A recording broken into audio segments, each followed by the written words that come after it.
તો બીજી તરફ હિન્દુ સમાજના આદરણીય દેવતા અને ભગવાન વિષ્ણુના 7મા અવતાર ભગવાન શ્રી રામના જન્મનો જ્યારે આજે આખો ભારત દેશ ઉજવણી કરી રહ્યો છે, ત્યારે રામનવમીના તહેવાર દરમિયાન રાજકોટ શહેરમાં કોઈ અનિચ્છનીય બનાવ ન બને તે માટે પોલીસ કમિશનર બ્રજેશ કુમાર ઝાની સૂચનાથી શહેરમાં પીસીબી, ક્રાઇમ બ્રાન્ચ, એસઓજી સહિતની ટીમોએ અલગ અલગ વિસ્તારોમાં ડ્રાઈવ ગોઠવી હતી, જે દરમિયાન એસઓજીની ટીમે કેસરી પુલ પાસેથી રૈયાધારના ભંગારની ફેરી કરતા શખ્સને દેશી પિસ્ટલ સાથે ઝડપી લઈ આ હથિયાર ક્યાંથી લાવ્યા સહિતની પૂછતાછ કરતા આ હથિયાર ભંગારની ફેક્ટરીમાંથી મળી હોવાનું રટણ કરતા પોલીસે આ વાત ગળે નહીં ઉતરતા તેની ધરપકડ કરી વધુ પૂછપરછ માટે રિમાન્ડની માંગણી સાથે કોર્ટ અને હવાલે કરવાની કાર્યવાહી કરી હતી। સાથે જ અલગ અલગ વિસ્તારોમાંથી રાજકોટ પોલીસે 26 શખ્સ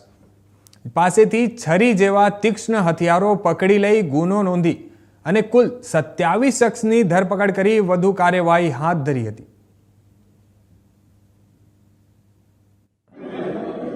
Rajkot city police commissioner Shri Brajesh Kumar Jha sir, additional CP sir તથા ડીસીપી ક્રાઇમ સરની સૂચનાથી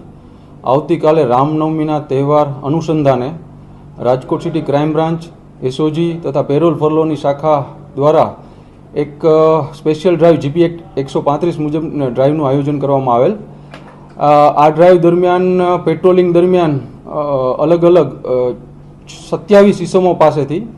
છરી, ચપ્પા વગેરે મળી આવેલ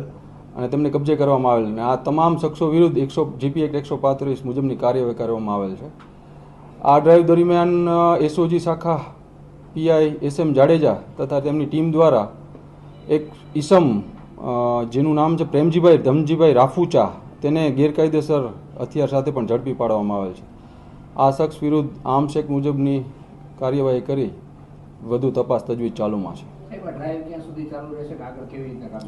આ ડ્રાઈવ સતત ચાલુ રહેશે। રાજકોટ સિટીમાં શરીર સંબંધી ગુનાઓ અટકાવવા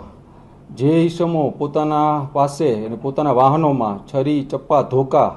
વગેરે રાખતા હોય છે એમના વિરુદ્ધ આ ડ્રાઈવ છે અને આ ડ્રાઈવ દરમિયાન પેટ્રોલિંગમાં જો આવા ઇસમો પાસેથી આ કોઈ પણ પ્રકારના હથિયાર મળશે તો તેમના વિરુદ્ધ કાયદેસરની કાર્યવાહી કરવામાં આવશે। એ બાબત ઉપર પણ વધારે તપાસ તજવીજ ચાલુમાં છે કે આ ડ્રાઈવ દરમિયાન જેટલા ઇસમો પકડાણા છે એમના વિરુદ્ધ કેસ કરેલા છે જીપી એક્ટ 135, એમની ઉપર અગાઉ કોઈ પણ જાતના આવા કેસ કરેલ હશે તો એમના વિરુદ્ધ પાછા જેવી પણ કાર્યવાહી કરવામાં આવશે। એ બાબત હજી હમણાં થોડીક વાર પહેલા જ આ હથિયાર પકડેલ છે તો એ બાબત વધુ તપાસ